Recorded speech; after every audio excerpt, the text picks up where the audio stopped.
It was just an exercise, but it felt about as real as you can imagine. Guns firing, people yelling. This abandoned building in Brookline turned into a training ground for the fire department, police, and EMS to practice a new strategy for active shooter situations.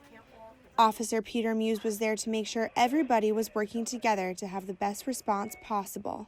It's what happens a lot of times in active shooter, as you've seen on the news and whatnot. It's so many people respond to an area at once, and a lot of times steps are being missed, or people aren't maybe getting the help that they could have gotten because there's some confusion and whatnot. This new multi-agency approach has some officers going after the threat inside the building, while others stay outside to more quickly establish a command center.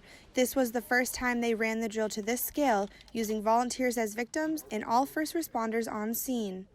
This new approach relies on lessons learned from other school shootings like Columbine, and the police aren't the only ones involved. Local schools like Brookline High School are involved too. Hal Mason is assistant headmaster here at Brookline. He says they're working to train students and teachers to take a more active role in their own safety. So it's a big change to get you out of that mindset of saying, I know exactly what to do in that situation, and that is hide in the corner, to I don't know exactly what to do in that situation. I'm going to evaluate the options that I have at that time. Over the past 2 years, Brookline has worked closely with the police to update their response protocol for an emergency situation. And students are closely involved too, like Charlie Brown, a Brookline High School senior who volunteered with his classmates to be part of this year's exercise. So very scary. It's very real life. I've never really had anything like it before.